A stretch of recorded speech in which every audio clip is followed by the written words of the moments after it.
Thank you very much. I'm delighted to be here and to be speaking, representing my section.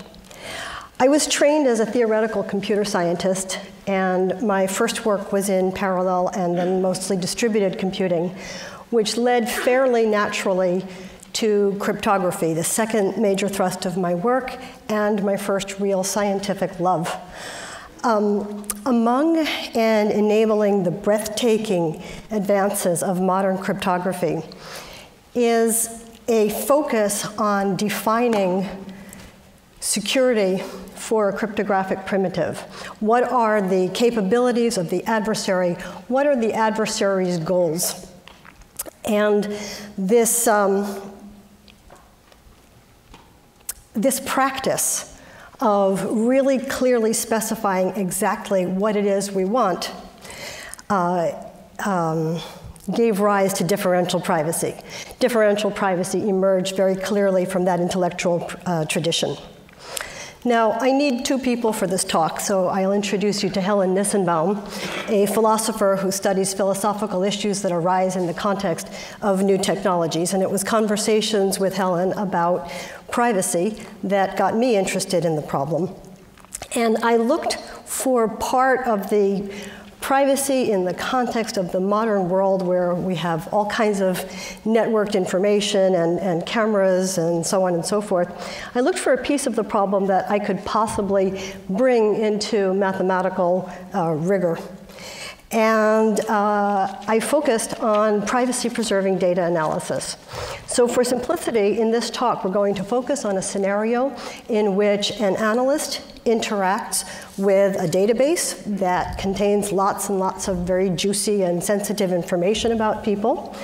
And our goal is to permit the analyst to learn something about the population from which this sample in the database was drawn without compromising the privacy of any of the individuals inside the database.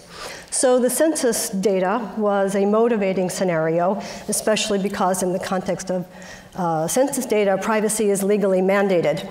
But you can imagine lots of other scenarios, such as epidemic detection based on over-the-counter drug purchases, or perhaps analysis of loan application data for evidence of systematic discrimination.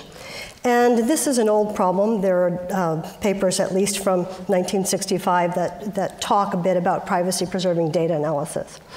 Now, the first thing that may come to mind is de-identifying the data or anonymizing the data. So in that approach, we have an original database and we have an algorithm M that sort of chews on the database and removes personally identifiable information and releases a smaller data set. And the analyst can now interact with the smaller data set to her heart's content, and supposedly there are no problems because all of the personally identifying information has been removed. And a host of results tell us that this just doesn't work. And the way I would frame this is de-identified data isn't. Either it is not de-identified or it is no longer data that's useful. So what if we restrict our data analyst to just asking statistical queries, asks for statistics? Now, we have an intuition about what a statistic is. A statistic is a quantity that's computed from a sample. Our whole intuition is that really exactly who was included in the sample shouldn't matter too much. We should get essentially the same outcome either way, so it should be sort of naturally privacy preserving. And after all, a statistic is really supposed to be telling us about the whole population, not about the individuals in the data set. So unfortunately, intuition is just completely wrong in this setting. I call this the statistics masquerade, and here are some examples. A simple differencing attack. So imagine that we have two questions that are very similar and that are dealing with a large population. So for example, how many members of the House of Representatives have the sickle cell trait? And a second question, how many members of the House other than the Speaker of the House have the trait? If you have exact answers to both of these, then you can subtract one from the other and learn the sickle cell status of the speaker. So while each one individually might sort of capture our intuition about privacy, together they don't. Then there is the needle in the haystack approach, which shows that in principle,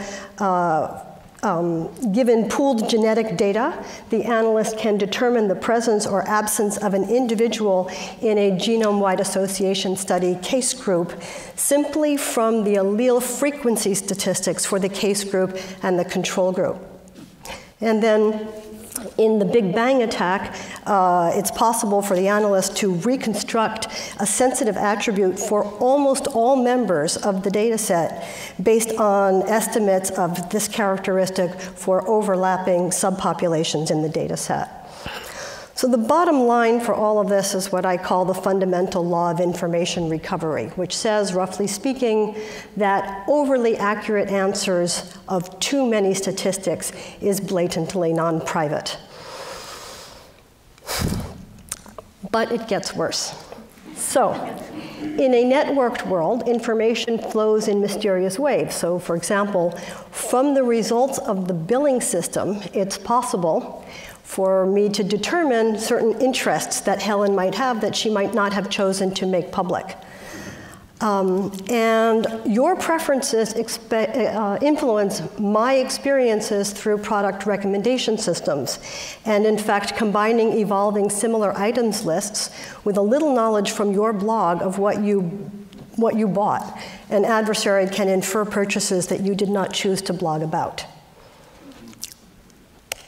So when she was Chief Technology Officer of the Federal Trade Commission, LaTanya Sweeney said, "Computer science got us into this mess. Can computer science get us out of it?" And let me just go back. My reaction is that complexity of this type requires a mathematically rigorous theory of privacy and its loss. That we can't discuss trade-offs between privacy and statistical utility without having some kind of measure, not only of privacy loss, but of cumulative privacy loss over multiple analyses and uses of the data. So, how will we define privacy-preserving data analysis? Here's the database. Let's say Helen is in the database. What kind of protection should we offer to Helen? So the first natural candidate would be to say, you can't learn anything new about Helen. That is to say, you may know a lot about her, you may know her publications, she may have a website, there's information about her in the popular press. I'd like that the data analyst interacting with the data set shouldn't learn anything new about Helen. And in fact, that was my first approach, and it was based very heavily on the definition of semantic security in cryptography, which says that seeing the ciphertext shouldn't teach you anything new about the plain text that you didn't already know. And 5 years before semantic security was defined, this kind of notion of privacy for a statistical database was articulated by the statistician Tordelinius. But if we can't learn anything new about Helen, then really, what is the point of the statistical database? So let's say that I'm from Mars, and I think that all humans have 2 left feet. And I interact with the statistical database, and I learn that with overwhelming probability, an individual has 1 left foot. Now, my view of Helen's feet has changed. I used to think she had 2 left feet, and now I think it's most likely the case that she has 1 left foot and 1 right foot. So the question is, was Helen's privacy compromised? You may have an opinion about this. It's not, God does not tell us the answer here. You may have an opinion. Our opinion was no. And in fact, ideally, we would learn the same things if Helen is replaced by another random member of the population. And that kind of clinches it for us. If we could have learned the same things about Helen, even if she were not in the database, then certainly interacting with the database didn't compromise her privacy. So also, this kind of a notion preserves our intuition about the statistical flavor of what's going on here. Great. This property of learning the same things, even if there are small changes in the data set, is known in the learning theory community as stability, and we'll return to that later. So this brings us to the English language definition of differential privacy, which says that the outcome of any analysis is essentially equally likely, independent of whether any individual joins or refrains from joining the data set. So, for example, we learn the same things if Helen goes away, if LaTanya joins, if Helen is replaced by LaTanya, and just small changes like this. Now, if we take this approach, we can separate harms that occur due to the teachings of the statistical database from harms that could occur due to somebody's presence in the statistical database. So, for example, assume that an analysis of medical data teaches us that smoking causes cancer. So the smoker's insurance premiums may rise. The smoker was harmed. And the key point is that the same thing would happen even if the smoker were never part of the database to begin with. That is, what we learned was that smoking causes cancer, and whether somebody happened to be a smoker in the database or not doesn't affect whether or not their insurance premiums go up. It's the teaching that smoking causes cancer. So the smoker is harmed, but of course this is exactly the kind of thing we want a statistical database to teach us. And the smoker may now choose to enter a smoking cessation program and actually be helped by this kind of statistical analysis. So differential privacy is going to limit the harms and the benefits to the teachings and separate them from what could happen by choosing to enter or allow one's data to be used for these kinds of socially useful analyses. Now, this is about the definition of privacy, but of course, we do have to keep track of the data analysis part of this. I mean, it's very easy to permit privacy by just refusing to give any information whatsoever or to respond with totally random noise. So why on earth, with a strong definition of privacy, is it even feasible that we might be able to get some sort of statistical utility?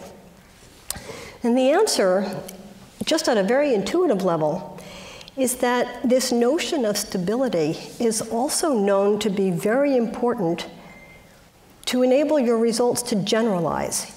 In other words, to prevent what is being learned from being overfit to the data set, but in fact to allow it to generalize to the population as a whole. So stability preserves Helen's privacy, and at the same time, it prevents overfitting. Privacy and the ability to generalize, the whole point of these kinds of statistical knowledge, are actually aligned. You'll hear a lot about privacy utility trade-offs, but there is a sense in which privacy and utility are actually aligned. Now, formally, this is what the definition looks like.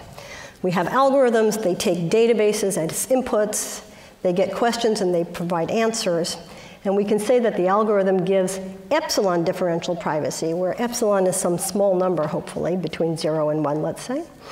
If for every pair of data sets that differ only in the data of one person, so the original database and then the same database without Helen's data, those are adjacent data sets.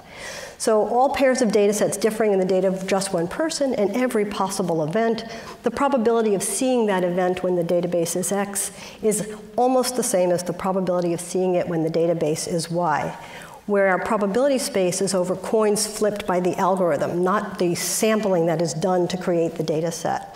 So for those not used to e to the epsilon, when epsilon is small, this says that these probabilities have a ratio that looks like 1 plus epsilon. When epsilon is very small, this is close to 1. And this definition is joint work with my fabulous collaborators, McSherry, Nissim, and Smith. Okay. So if a bad event is very unlikely when I'm not in the data set, then it will still be very unlikely when I am. So for example, what would be a bad event? Maybe that I would get busted pro lights when the data set is a collection of energy consumption data that's collected by the smart meters.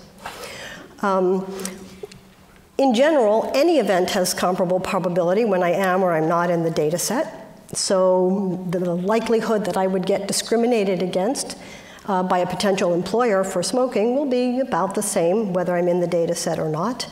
And the likelihood that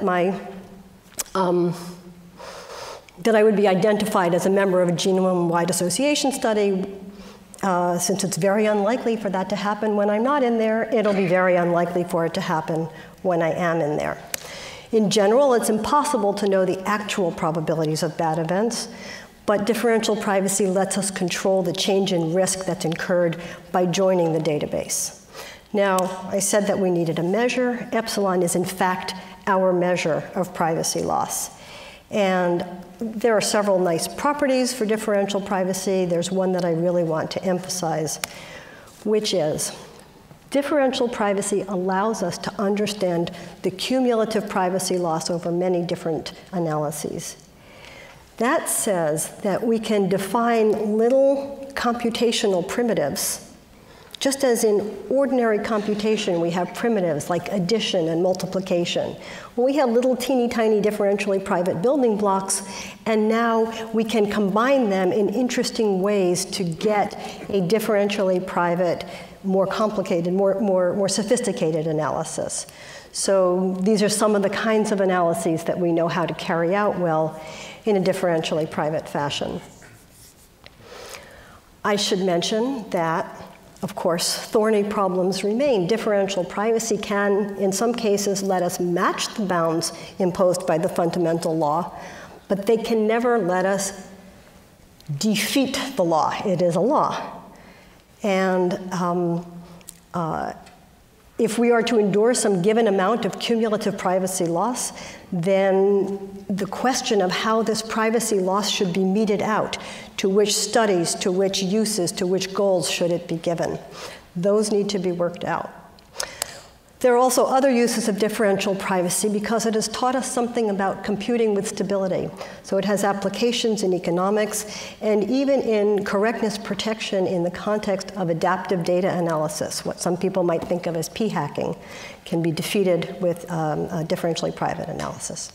Okay, thank you.